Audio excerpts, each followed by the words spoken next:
Hello and welcome to Euphoria. This channel explores designing, creating and building models for a Lego town. We will be exploring the joys and challenges of building official Lego sets, making modifications to them, and designing and making your own buildings and other models. In this short series of videos, we're going to explore the standards and conventions for making Lego modular buildings. We love modular buildings with their individual architectural styles, lots of details, novel build techniques and quirky stories. One of the attractions of these model buildings is that they can be joined together and form streets or larger neighbourhood layouts. To do this successfully, modular buildings follow certain rules and standards. Most of this is common sense, and you're probably familiar with some of the rules and conventions about how modular buildings work. But there may be some that you hadn't appreciated, so I hope there's something in this video for you. I'm going to describe what I call standards and conventions. I'm using standards here to mean the rules to be followed for a building to be considered as a modular build. Conventions are things that people normally do, and so they're sort of rules that are usually followed. But you don't have to follow these conventions. In this video, which is part 1, we're going to cover the standards and rules. And in the next video, which is part 2, we'll cover what I'm calling conventions. So in this video, we're going to cover standards. The first standard is obvious. The Lego modular buildings are built on a flat base plate. That's a thin, flat base plate, not a set of building plates. That's because using building plates means that your building will not connect correctly with buildings built on base plates, like the standard modular buildings from Lego are. The base plate size needs to be 32 studs deep and a multiple of 8 studs wide. Although you can have a building 8 studs wide, it would be very narrow and so wouldn't have much room inside.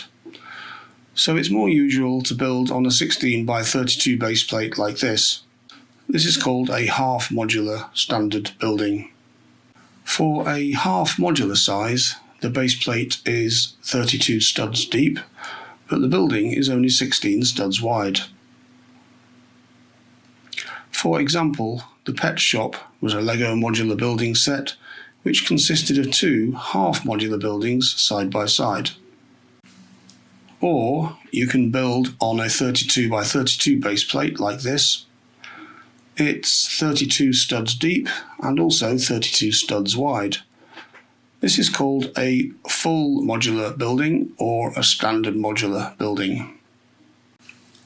You can build on larger base plates, although the depth should always be kept at 32 studs. For example, you can make a building on a base plate that's 48 studs wide. That's usually done by putting a 32 by 32 base plate and a 16 by 32 base plate side by side, like this. The Lego modular set assembly square was 48 studs wide, made up from a 32 by 32 base plate and a 16 by 32 base plate. So that's probably regarded as a standard and a half. This set consisted of several buildings of different sizes, and there aren't really any rules on the sizes of individual buildings as long as they meet the connection standards at the edges of the base plate. Here's another example, which is a combination of 2 buildings. One is 12 studs wide and one is 36 studs wide, making a total of 48 studs, or a standard and a half modular. In a modular building, connectors at the base of the building are aligned for easy connection with others that sit either side. The presence and location of the connecting pins is one of the key standards that must be followed. Modular buildings use Technic bricks and Technic pins to connect to adjacent buildings. This method of connection keeps the buildings aligned while allowing them to be easily separated and put back together again using the push-fit connectors.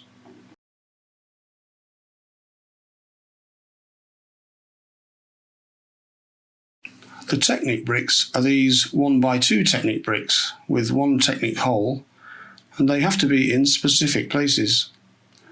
Here you can see where they have to go to connect with the adjacent building.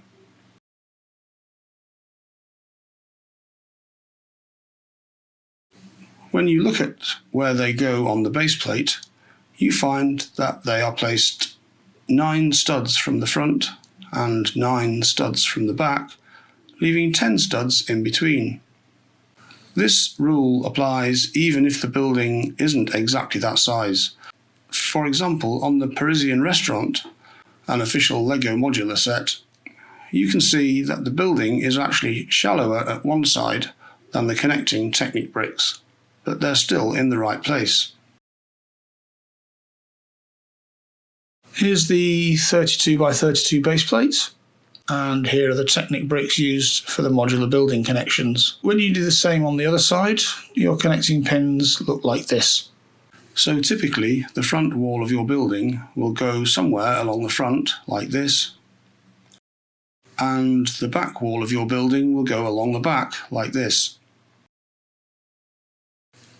The side walls of your building will of course go on the sides, like this. So there you have the outline of your basic modular building. Then, of course, you can start the creative process of laying out your building when you add a door and some windows or other features.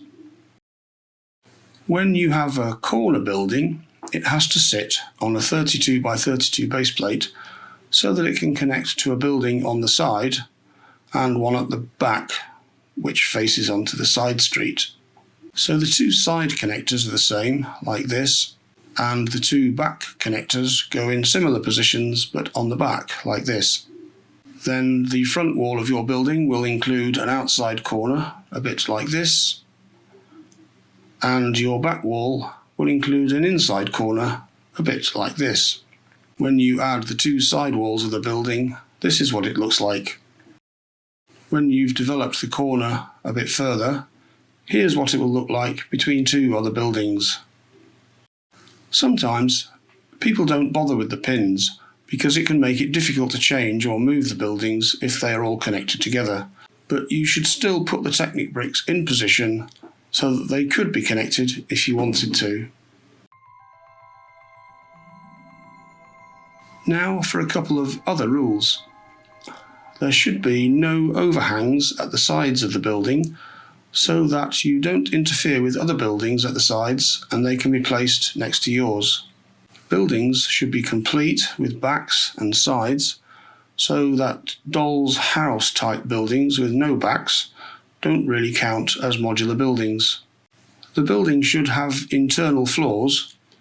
In other words, the interior of the building is not left empty, but interior floors do not have to be tiled or decorated, although many people do like to tile the interior floors. I hope that gives you some insight into the standards and rules for making modular buildings. Do you agree with these standards and rules? Please let me know in the comments. If you have any suggestions for other standards or rules for LEGO modular buildings that I might have missed or that you use, please let me know in the comments. If you liked this video, please hit the like button and let me know why. If you didn't like this video, please also let me know why. Please look out for part 2 of this series, which covers what I'm calling conventions, which really means things that most people do. Thanks for watching. Please let me know what you think in the comments below, and subscribe to this channel if you want to see more videos about LEGO modular buildings.